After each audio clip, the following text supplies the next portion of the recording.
কালিৰ বিৰোধীৰ গোপন বৈঠকখনৰ মাজৰ অপ্ৰীতিকৰ ঘটনা বা বাক বিতণ্ডাসমূহ যিদৰে সংবাদ মাধ্যমে প্ৰচাৰ কৰিলে কিন্তু সেই বৈঠকৰ শেষত যে সকলো বিৰোধী দল ঐক্যমতত উপনীত হৈ ২৬লৈ একেলগে থকাৰ সংকল্প ললে বা বিৰোধী একত্ৰিত হৈ নিৰ্বাচন খেলিব বুলি সিদ্ধান্ত হ'ল সেই বাতৰি হলে বহুলভাৱে প্ৰচাৰিত নহল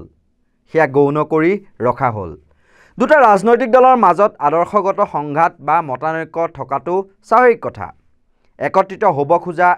এখন গোপন বৈঠকত তীব্ৰ বাক বিতণ্ডা লগাটো বা তৰ্কযুদ্ধ হোৱাটো স্বাভাৱিক কথা এখন গণতান্ত্ৰিক দেশ সকলোৱে নিজৰ মতামত ৰাখিব পাৰে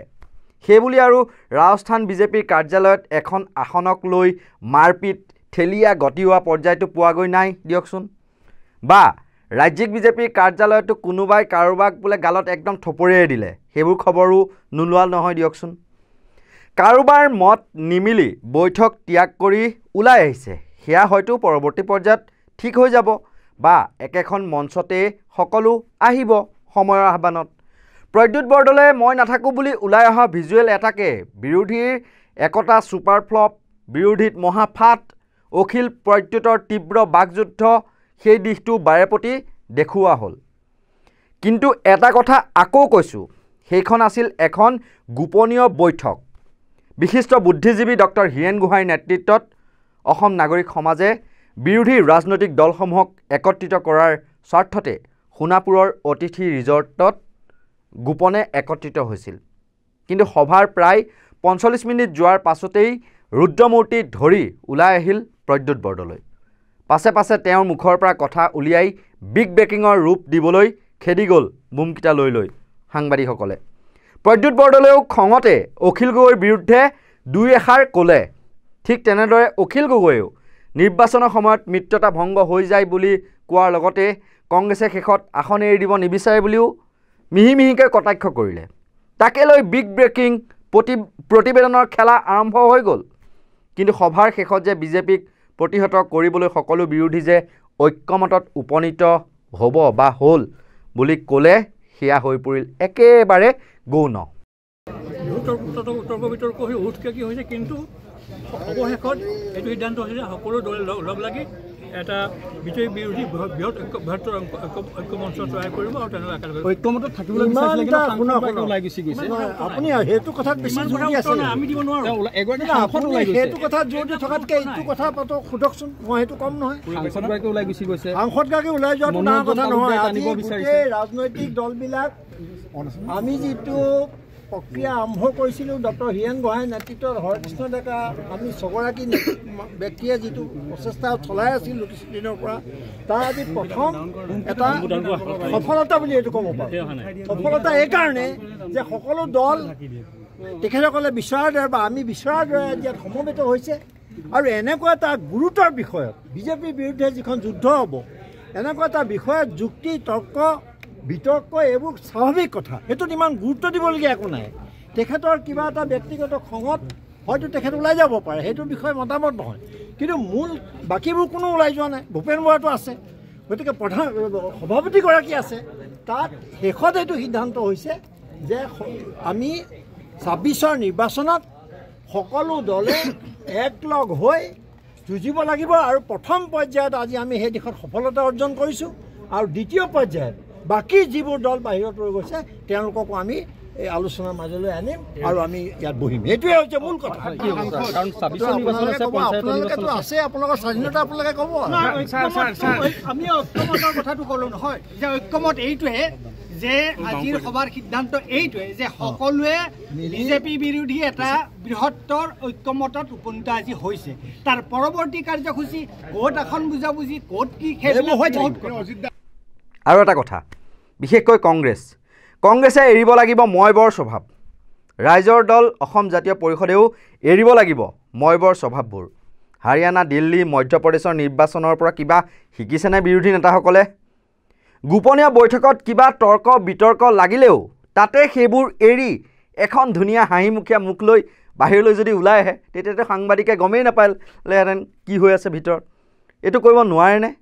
যিটো কাম বিজেপিৰ বা মিত্ৰজোঁট অগপ UPPLৰ নেতাসকলে ভালদৰে কৰিব পাৰে ভিতৰ লাগিলে যিয়েই নহওক বাহিৰত সকলো একত্ৰিত হৈ থাকে তেওঁলোকৰ ভিতৰৰ বৈঠকত কি আলোচনা হ'ল সেয়া বাহিৰত আহি মাখি এটাইও আনকি গম নাপায়। আৰু এটা কথা, পানীৰ দৰে চাফা এই কথা বা সত্য যে বিজেপিৰ ভেটি ইমানো নিশকতীয়া নহয় যে বিৰোধী একত্ৰিত নহ'লে বিজেপিক আজিৰ দিনত পৰাজিত কৰিব পাৰিব, কেতিয়াও নোৱাৰে। এইটো মিছা কথা। এটা কথা একেবাৰে সহজ অংক কৰি দেখুৱাইছোঁ আপোনালোকক। এটা অঞ্চলত ধৰি লওক 15টা ভোট আছে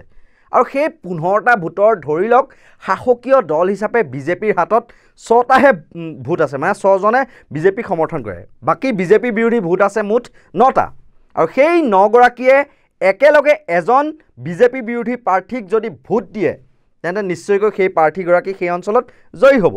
কিন্তু সেই সমষ্টিত যদি কংগ্ৰেছেও প্ৰাৰ্থী দিয়ে, ৰাইজৰ দলেও প্ৰাৰ্থী দিয়ে, আপৰ প্ৰাৰ্থী এজন থাকে, জাতীয় পৰিষদৰো এজন প্ৰাৰ্থী থাকে, CPIMৰো থাকে, CPIMLৰো থাকে, তেন্তে সেই 9গৰাকী ভোটাৰে কাক ভোট দিব? কাক দিব ভোট? হয়তো প্ৰধান বিৰোধী দল হিচাপে কংগ্ৰেছে 3টা বা 4টা ভোট পাব,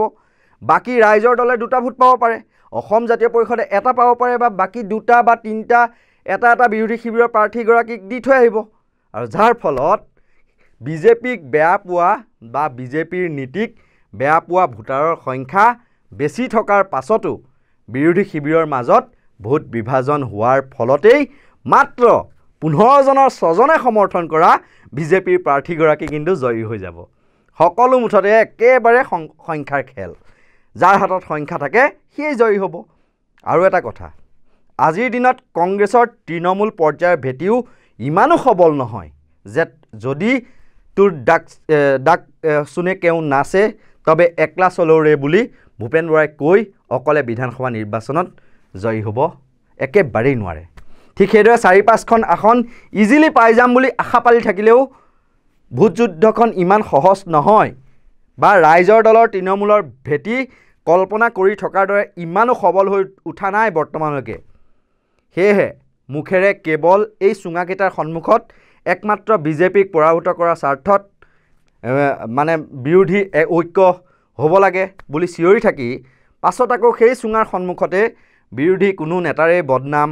বা কটাক্ষ যদি কৰি থাকে, ভোটাৰ ৰাইজৰ মাজলৈ কিন্তু শুভবাৰ্তা কেতিয়াও নাযায়, মানে জংকপংক হৈ যাব আপোনালোকৰ গোটেই, তাৰমানে ভাল ভাবিলেও বেয়া হৈ যাব। বিজেপি নেতাসকলে বিৰোধী নেতাৰ মাজত বাকযুদ্ধ বা কথাকটি লাগিলে বহুত ফূৰ্তি পায়, আৰু সেই আনন্দ পোৱাৰ সুযোগ কিয় দিয়ে বিৰোধী নেতাসকলে? সংবাদ মাধ্যমেও তিলটোকে তালটো কৰি বিৰোধী শিবিৰৰ নেতাৰ মাজত কিবা এটা লাগিলে প্ৰচাৰ কৰিবলৈ সুযোগ লৈয়ে থাকে। যদিহে বিৰোধী নেতাসকলে তাৰ সুযোগটো নিদিয়েই, তেতিয়া মুঠৰ ওপৰত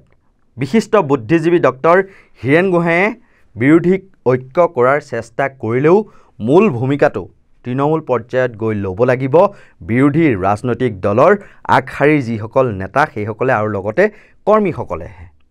বিজেপিৰ মিত্ৰজোঁট অগপ UPPLৰ দৰে এৰি বুজাবুজিৰ মাধ্যমেৰে সন্তুষ্ট হ'ব জানিব লাগিব ৰাইজৰ দল বা অসম জাতীয় পৰিষদে, যদিহে প্ৰকৃতাৰ্থত বিজেপিক পৰাভূত কৰিবলগীয়া হয়। ঠিক সেইদৰে বিজেপিৰ দৰে UPPL অগপক সন্তুষ্ট কৰি ৰখাৰ দৰে কংগ্ৰেছেও মিত্ৰ বিৰোধী দলক সন্তুষ্ট কৰি ৰাখিব লাগিব মইবৰ স্বভাৱটো এৰি পেলাই। আৰু সংবাদ মাধ্যমৰ চুঙাকেইটাৰ সন্মুখত ইজনে আনজন বিৰোধী শিবিৰৰ নেতাক কটাক্ষ কৰা এৰক, প্ৰকৃতাৰ্থত যদিহে বিজেপি বিৰোধী শক্তিশালী মিত্ৰজোঁট বিচাৰে। আৰু এই সন্দৰ্ভত জ্যেষ্ঠ চিকিৎসক